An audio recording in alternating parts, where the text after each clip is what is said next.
Imagine a world where you need a written permit to grow a beard and a stopwatch to use the toilet. Welcome to the modern American office. We have tracked down the 50 most insane verified workplace rules that effectively turn adults into inmates. From scent patrols to color-coded caste systems, this is a deep dive investigation into corporate madness. These policies are real. The logic is missing. And the dossier starts now. 1. The geometry of submission. At a corporate office building obsessed with external aesthetics, a mandate was issued requiring all window blinds to be angled at exactly 45 degrees. This wasn't a suggestion for optimal lighting. It was a rigid aesthetic decree enforced by a dedicated building manager who patrolled the perimeter like a prison warden. This individual's sole professional purpose was to spot deviant blinds and report the offending cubicle dweller. It is a stunning example of how corporate obsession with uniformity overrides basic utility. When management cares more about the symmetrical view from the parking lot than the glare on your monitor, the building isn't housing workers. It is housing props in a diorama of efficiency. 2. The Hydration Bureaucracy. In a twisted attempt to minimize restroom disruption, one office implemented a schedule where employees were permitted to sip water only at the top of each hour. This policy didn't just regulate breaks, it attempted to centrally plan human biology. If you missed your hydration window during a heat wave or a back-to-back call, you were forced to wait 60 minutes for your next allotment of moisture. It recalls the resource rationing of a failing state rather than a functional business. By turning the basic biological imperative of thirst into a scheduled bureaucratic event, the company effectively declared that their time clock was more powerful than your kidneys. Dehydration is now a key performance indicator.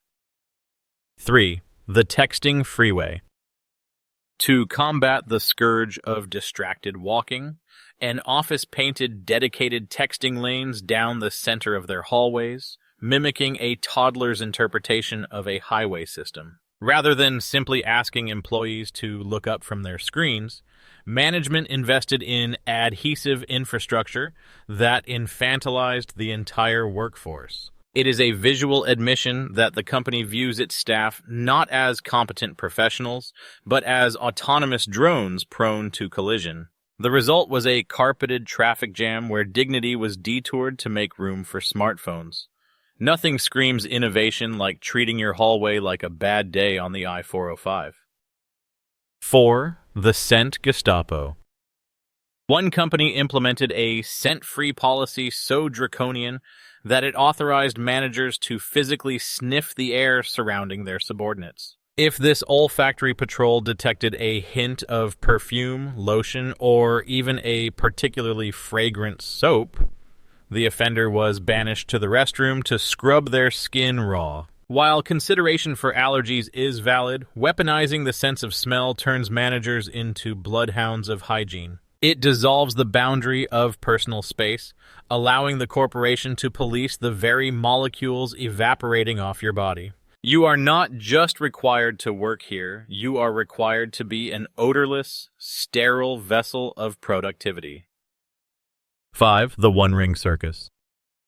An ultra-conservative law firm enforced a bizarrely specific one-ring per hand policy. If an employee wore both a wedding band and an engagement ring on the same finger, they were in violation of the dress code. The logic, if one can call it that, was that excessive jewelry created a distraction, though from what exactly remains a mystery. This rule essentially penalized marital status under the guise of professionalism. It transforms a symbol of personal commitment into an inventory management issue. In this firm, your hand is not your own. It is a display case that has exceeded its authorized SKU limit. 6. The Standing Ovation. Power trips often manifest physically, but few are as explicit as the manager at a design firm who required subordinates to stand up whenever she approached their desks. Regardless of their current task, coding, drawing, on a call, They were expected to rise like courtiers greeting a monarch. This ritual serves no functional purpose. It is pure distilled hierarchy performed for the ego of one insecure leader. It breaks the flow of work to enforce a feudal gesture of submission. When you have to interrupt your actual job to physically perform respect, the company has officially prioritized pageantry over profit. 7. The color-coded caste system.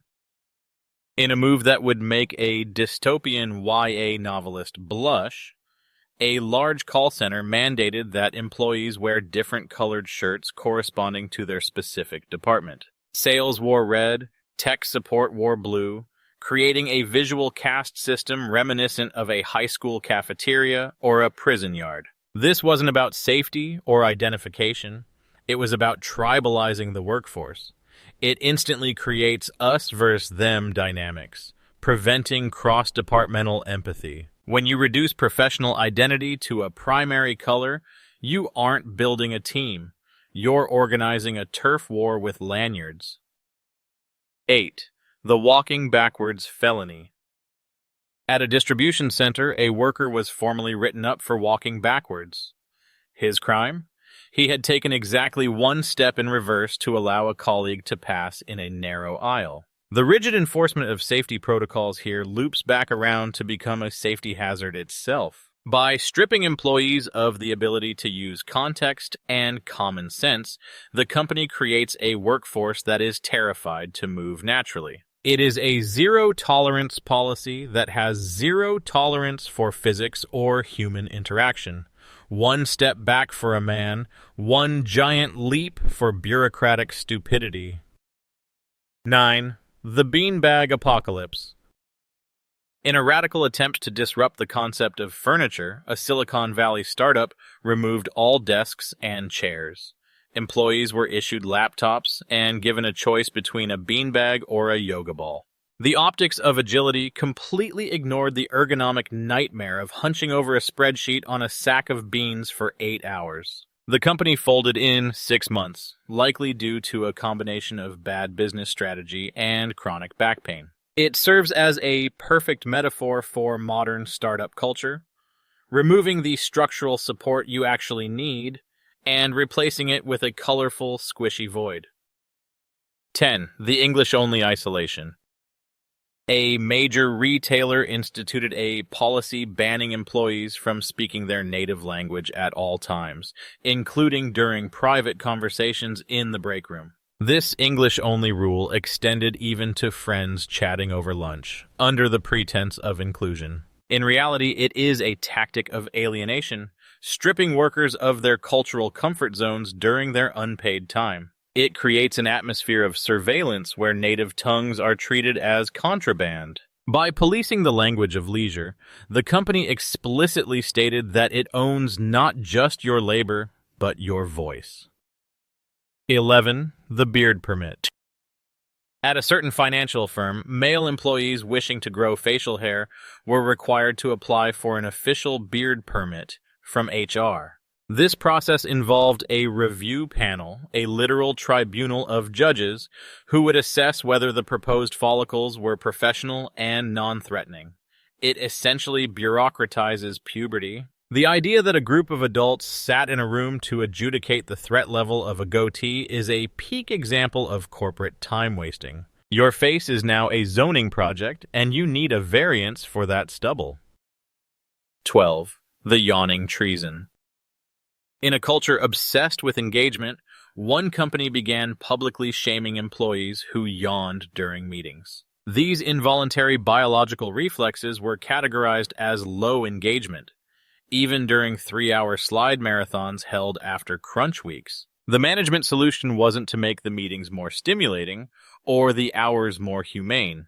It was to criminalize fatigue. It treats the human body as a machine that should not exhibit signs of wear.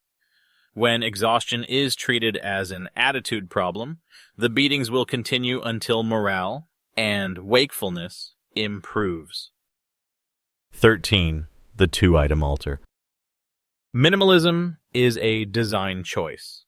At this company, it was a threat. A manager enforced a strict 2 personal items limit per desk, conducting audits with a clipboard to ensure compliance. A framed photo of your dog and a stress ball? You're at capacity. If you wanted a plant, the dog had to go. This isn't about cleanliness. It's about erasing the individual from the workspace. It enforces the idea that the employee is a temporary, interchangeable part. Your existence has been capped at 2 knickknacks. Choose wisely. 14. The Buzzword Bible. To streamline communication, a tech company issued a dictionary of mandatory corporate buzzwords. Using a standard human word like goal instead of synergistic objective resulted in public correction. This creates a linguistic minefield where clarity is sacrificed for branding. It forces employees to speak a dialect of nonsense, signaling their assimilation into the corporate cult. When you can no longer speak plain English to describe your work, you have ceased to be a person and have become a mouthpiece for the mission statement. 15. The Dead Fridge. Purge. At 4 p.m. on Fridays, a company enforced a brutal purge of the office refrigerator. Any item left inside, labeled, fresh, or otherwise, was tossed into the dumpster without mercy. If you had a perfectly good salad prepped for Monday, it was garbage by happy hour. This policy prioritizes the cleaning schedule over food security and waste. It creates a weekly ritual of destruction, a reminder that the company's schedule overrides your personal property. The message is clear: consume now, or the trash can eats tonight. 16. The LinkedIn Ghost Town. Paranoia regarding talent poaching led one company to forbid employees from listing the firm as their current employer on LinkedIn. Staff were expected to maintain profiles that made them appear unemployed or working for confidential. This attempt to hide the workforce from recruiters ironically signals to the world that the company is ashamed of itself. It tries to erase the professional footprint of its staff to keep them captive. If you have to hide your employees to keep them, you aren't an employer. You're a kidnapper with a payroll department. 17. The Bathroom Badge Tracker. We are accustomed to swiping badges to enter buildings, but one company required badges to be visible at all times, including inside the bathroom stall. Security guards were reportedly tasked with performing random stall checks to ensure the plastic ID was on display while employees were indisposed. This obliterates the last sanctuary of privacy in the office. It reinforces the panopticon effect. You are being watched, tracked, and identified even during your most vulnerable biological moments. There is no offstage, there is only the show. Getty Images. 18. The Parking Lot KPI. Parking spots at one sales organization were assigned based on the previous year's performance rating. Top sellers got the spots near the door. Low performers were banished to the back 40. This meant that struggling employees were physically punished with a longer commute in the rain and snow, adding a physical toll to their professional stress. It turns the parking lot into a visible leaderboard of shame. Meritocracy is one thing, measuring it in blisters and wet socks is Dickensian cruelty masquerading as motivation. 19. The No Prohibition. A retail chain implemented a script policy where employees were physically incapable of saying the word no to a customer. Every refusal had to be phrased as a positive alternative, leading to linguistic gymnastics where staff promised to explore possibilities for impossible demands. This strips the employee of the ability to set boundaries or manage reality. It forces them into a state of perpetual, dishonest servility. When you ban the word no, you don't improve service. You just mandate gaslighting. 20. The Unpaid Party Draft. Mandatory fun is the worst kind of fun. One business decided team building was so critical that employees were required to attend the company holiday party, unpaid and on their own time. Attendance was taken. This transforms a celebration into a shift. You are being forced to donate your evening to pretend to like the people who underpay you. It is the theft of leisure disguised as benevolence. If the party was actually good, you wouldn't need a subpoena to get people there. 21. The Neutral Eyewear Edict. A famous theme park, known for its magic, required employee eyewear to be subdued and neutral. No bright frames, no patterns. The logic was that a funky pair of glasses might rupture the immersive illusion of the park. This suggests that the customer's suspension of disbelief is so fragile it can be shattered by the color red on a lens frame. It sanitizes the workforce into beige automatons. Your vision is allowed, but your personality must be corrected to match the pavement. 22. The Weigh-In Ultimatum. Wellness programs often cross the line, but this one sprinted past it. A company offered insurance discounts tied to voluntary weigh-ins. If you missed your goal weight, your premiums went up. This effectively fines employees for their body mass index, turning the HR department into a diet police force. It introduces a toxic layer of body shame into the workplace where your financial stability is tethered to a scale. It's not healthcare, it's extortion based on gravity. 23. The Vacation Notice. Hoarding. Spontaneity is the enemy of this corporation. Employees were required to give 6 months' notice for any vacation time. This effectively banned family emergencies, last-minute trips, or just needing a mental health day.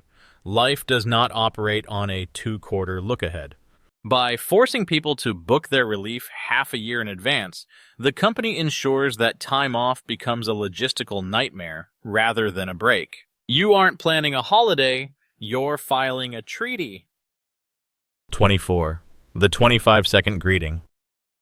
At a customer service center, agents were forced to recite a specific 25-second greeting for every single call. By the time the employee finished the paragraph of corporate jargon and mandatory pleasantries, the caller had usually forgotten why they dialed. This prioritizes the brand script over actual communication. It wastes millions of collective seconds on a monologue nobody listens to. It is the vocal equivalent of a terms and service agreement. Long, boring, and designed to protect the company, not help the human. 25. The Stapler Monopoly. One manager declaring personal staplers a safety risk, or perhaps just a clutter risk, banned them from individual desks. All stapling had to be performed at a central communal stapling station under his supervision. This turns a 3-second task into a pilgrimage. It implies that employees cannot be trusted with the complex machinery of a spring-loaded paper binder.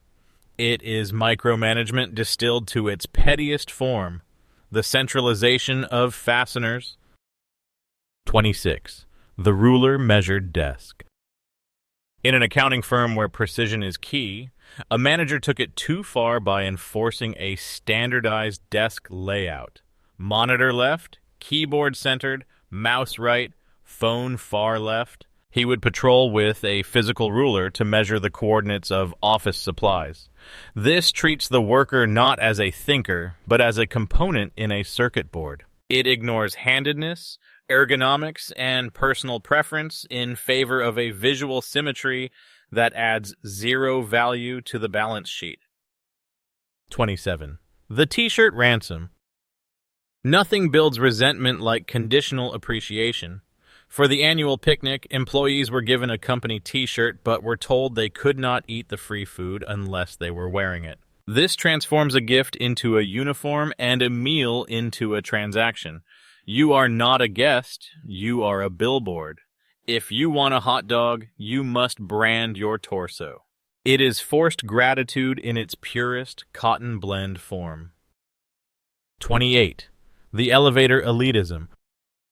To promote wellness, a company banned the use of elevators for anyone traveling fewer than 4 floors. This policy blithely ignored employees with invisible disabilities, joint pain, or heavy equipment. It turns the building infrastructure into a moral judgment. If you take the lift, you are labeled lazy, regardless of your physical reality. It is ableism disguised as a fitness perk.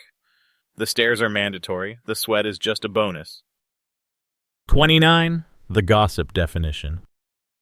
An HR department drafted an anti-gossip policy so broad it defined gossip as any conversation not directly related to a work task. Technically, asking a colleague, "How was your weekend?" became a punishable offense. This attempts to surgically remove the social fabric of the workplace. Humans build trust through small talk. Banning it creates a sterile lab of isolated units. If you can't speak about life, you aren't a team, you're just adjacent processors. 30. The Internet Whitelist. An engineering company utilized a whitelist system for the Internet. You couldn't browse freely. You had to submit a written request to IT to unlock a specific URL and wait up to 48 hours for approval. Need to research a vendor? Fill out a form. This throttles information flow to a drip.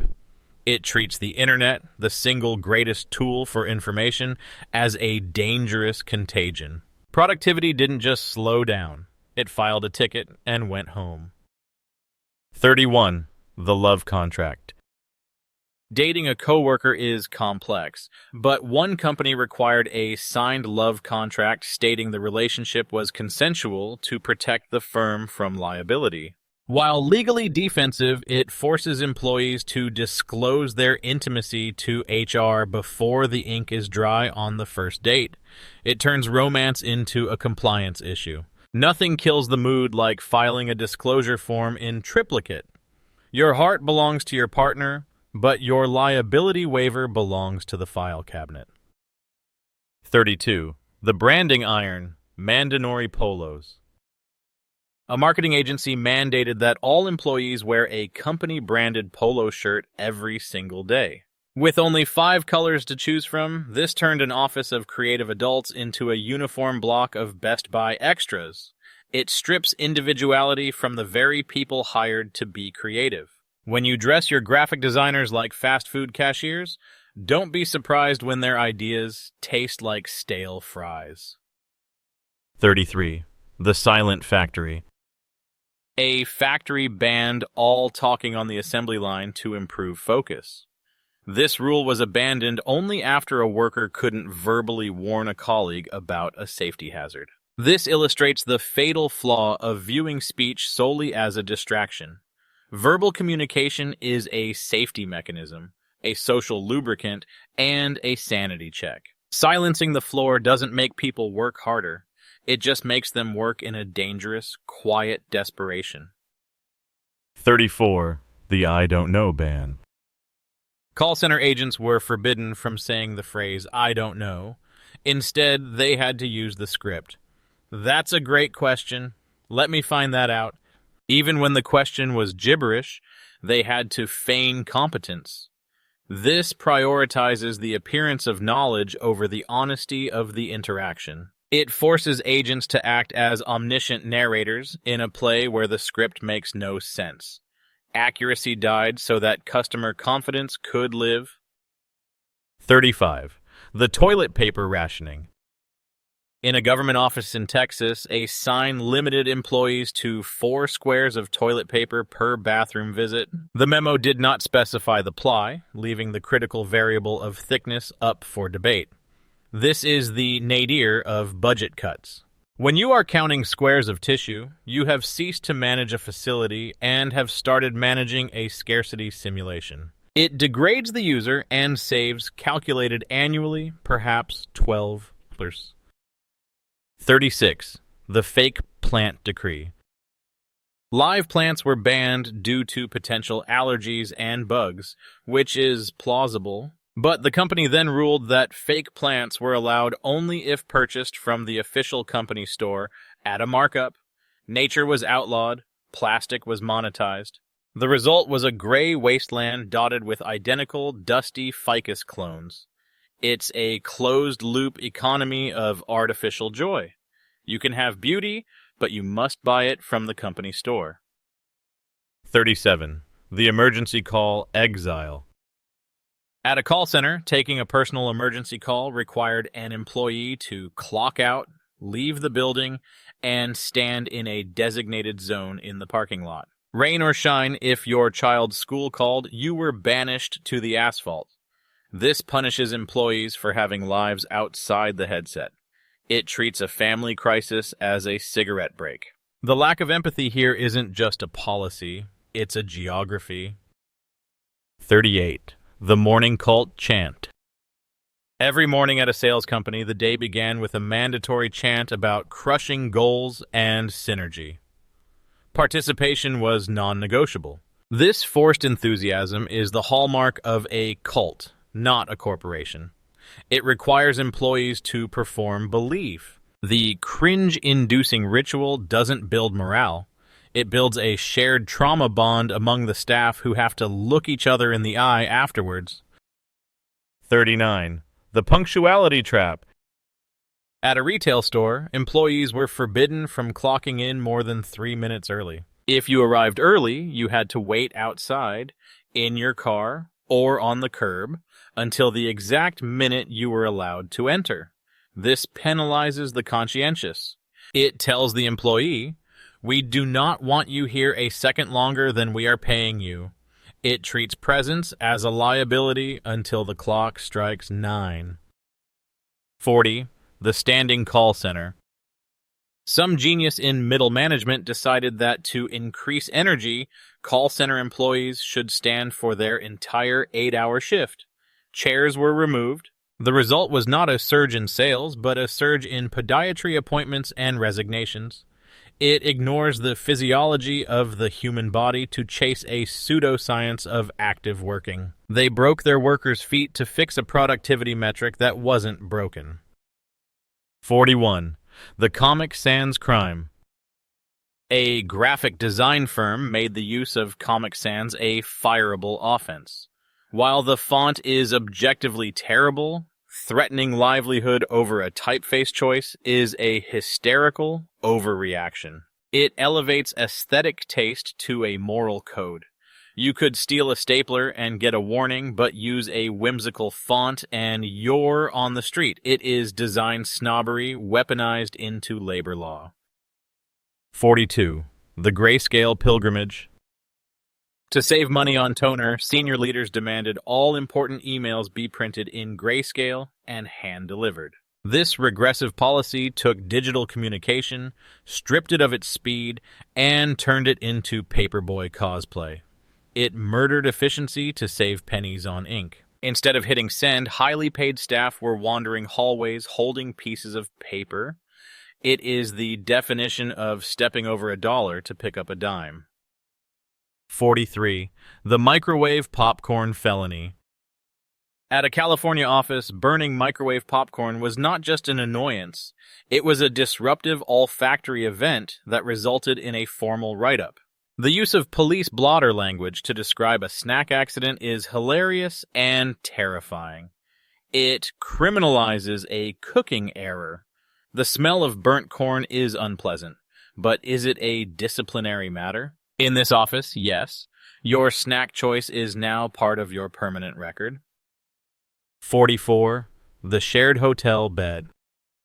When traveling for work, employees were forced to share hotel rooms with coworkers of the same gender to cut costs. Nothing screams professionalism like sleeping 3 feet away from your snoring regional manager.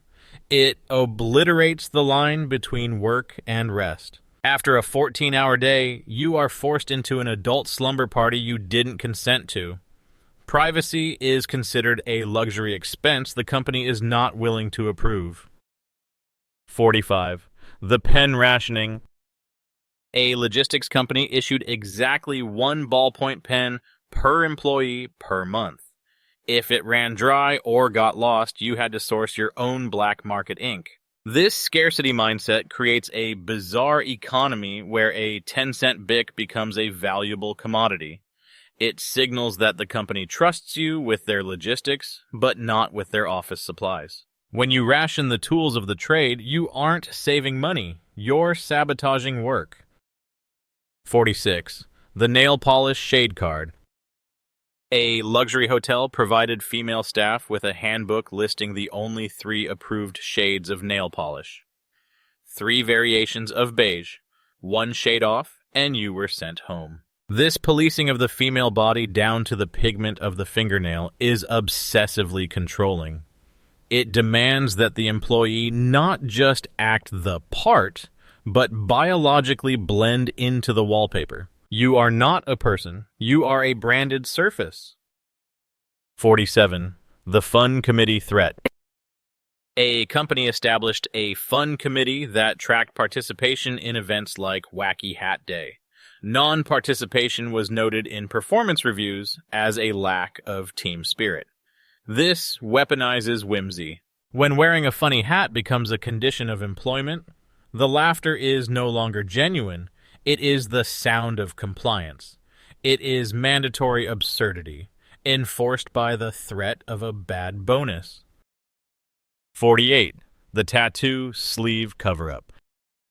A hospital with a no visible tattoo policy forced a nurse to cover a tiny 1-inch wrist tattoo with a full-length sleeve. The result was a giant conspicuous fabric tube that drew 100 times more attention than the ink ever would. It is the Streisand effect of dress codes. In trying to hide a minor deviation, they created a major spectacle. It proves the rule was never about patient care.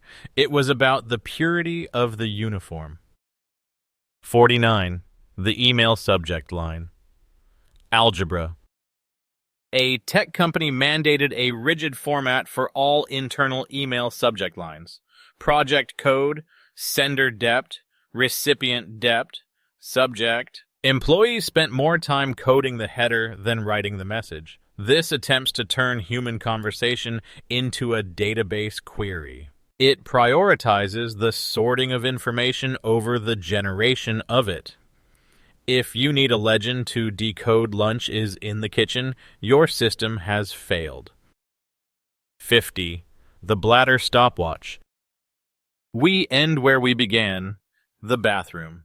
At one American company, employees were allotted precisely 6 minutes of bathroom time for their entire shift. Exceed this budget, and your pay was docked. This is the ultimate reduction of the human being to a unit of production.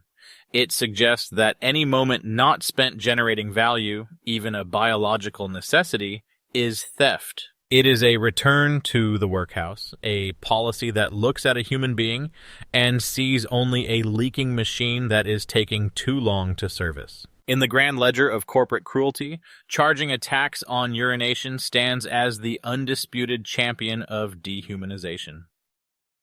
The verdict. In the grand theater of human folly, these facts remind us that the line between management and madness is often just a matter of paperwork. We have built glass towers and cloud networks, yet inside them, we are still measuring toilet paper squares and timing bladder movements. These rules don't just kill productivity, they murder the soul by 1,000 paper cuts. Grayscale, of course. They reveal a deep systemic fear, the fear that if employees are treated like adults, the whole house of cards might collapse. So the next time you feel frustrated at work, remember, at least you aren't filing a permit to grow a beard. Yet.